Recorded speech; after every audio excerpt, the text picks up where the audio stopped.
Good afternoon. My name is John Lindahl. I'd like to welcome you to the Nebraska State Historical Society's Brown Bag Lecture Series, held here at the Museum of Nebraska History on the third Thursday of every month. Our speaker today is Jim Potter, Nebraska State Historical Society senior historian. His topic is running for president in 1908, Bryan versus Taft, in which he compares the present election with the 1908 campaign, which pitted Nebraskan William Jennings Bryan, Democrat, against Republican William Howard Taft. Please welcome Jim Potter.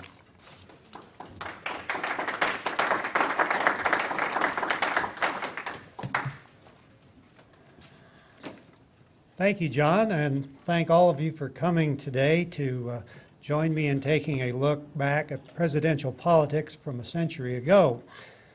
This was a time when Nebraska was really in the political spotlight because of our own William Jennings Bryan, who was the only Nebraska resident that's been the presidential candidate of a major American political party.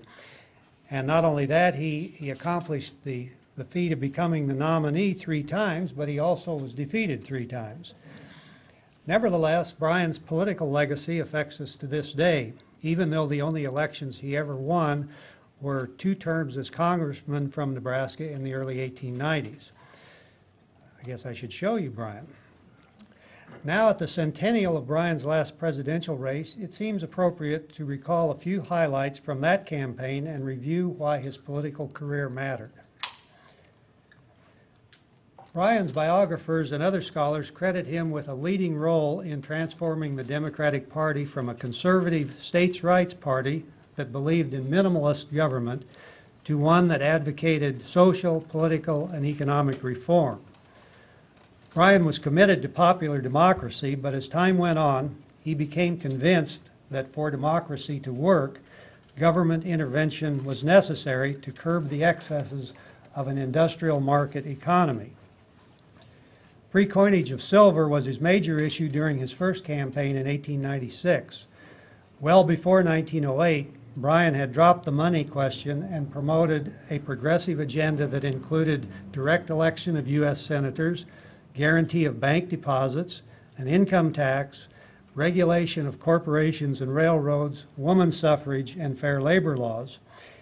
He lived to see most of these reforms enacted. The losers in modern presidential elections usually don't get second chances. As far as I was able to recall, and not always from personal experience, since Bryan's day, only Thomas Dewey, who lost to FDR and again to Harry Truman, Adlai Stevenson, who was twice defeated by Dwight D. Eisenhower, and Richard Nixon, who recovered from his 1960 loss to JFK to win the presidency in 1968 and 1972, are the only exceptions for losers who made a comeback. Despite Bryan's 3 defeats, and of course, as I also think only Henry Clay ever matched Bryan in presidential election futility, Bryan continued to lead the Democratic Party and led it for more than a decade and remained one of its towering figures for a quarter of a century. During his active political years, Bryan enjoyed tremendous personal popularity, which clearly did not always translate into political success. His popular following can be explained in part because in his interactions with people, Bryan seemed more like a friendly neighbor, genuinely concerned with their welfare, than as a politician focused only on his own achievements and fame. He did not get the nickname the Great Commoner for nothing. His engaging personality, his sincere enjoyment of the simple pursuits of rural and small-town life, and his ability to make people feel at ease in his presence help explain why he was so likable. These qualities enhanced his appeal as a public speaker, and even his political enemies conceded him these gifts. In the spring of 1908, on the eve of a major political campaign, and despite a massive correspondence totaling thousands of letters per day, Bryan still found time to write a heartfelt personal letter to the Lincoln Committee that was organizing local Mother's Day observances.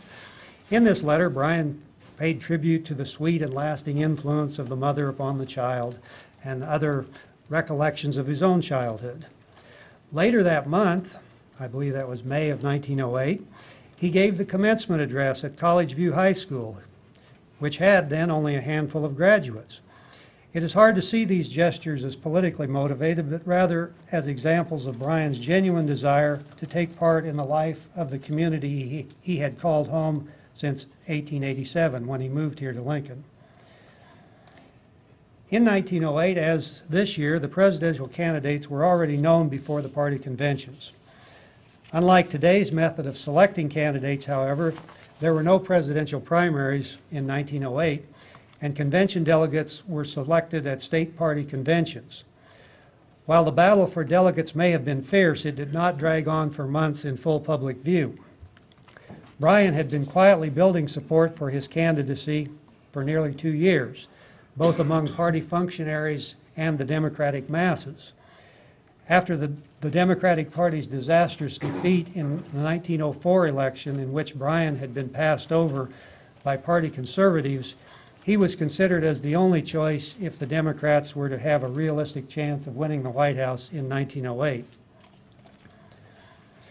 I'm not sure if this cartoon actually dates from 1908 or perhaps issued earlier, but it clearly shows that the cartoonist saw Bryan in the ascendancy. The Bryan sun is rising again, leading to the 1908 election.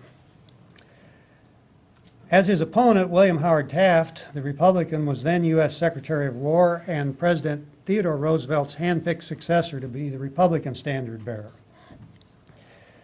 Now, Bryan did not attend the Democratic Convention, which was held in Denver in 1908, as it will be again this year.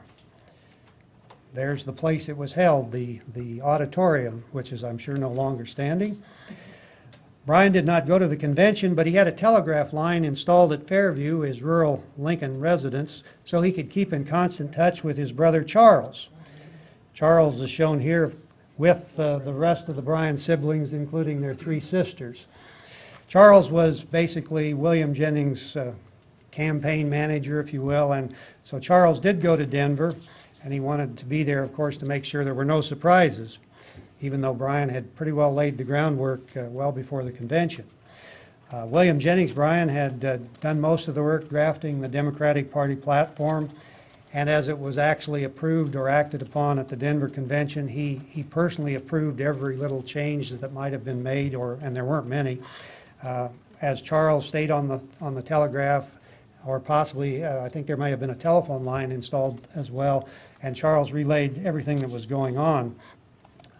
This cartoon actually reflects a minor bit of concern that Bryan had that some of the more conservative, wealthier Democratic forces, including a Wall Street financier named Thomas Ryan, were going to try to derail his candidacy at the convention. They didn't have much chance of doing that, but as this cartoon shows, Bryan was well in control of things that happened at Denver.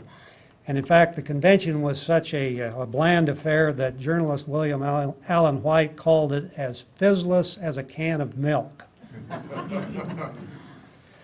Now, Fairview in 1908, because it was here in Lincoln, centrally located, it was really a mecca for visits to Bryan by Democratic Party dignitaries who were on their way to or from the convention in Denver. Bryan had made no advanced selection of a running mate, and he approved the convention's choice of John Kern of Indiana, who then stopped at Fairview where this photograph was taken and had a meeting with Bryan on July 13th. Also visiting Fairview was Samuel Gompers, head of the American Federation of Labor, who had requested and succeeded in having pro-labor planks included in the Democratic platform. Gompers had first approached the Republicans at their convention in June and had been shown the door, basically, with the admonition, "Go to Denver." So Gompers went to Denver, and as a result, the 1908 election marked the first time that organized labor really hitched its wagon to the Democratic donkey. From this modest beginning, of course, labor's relationship with the Democratic Party would continue to strengthen.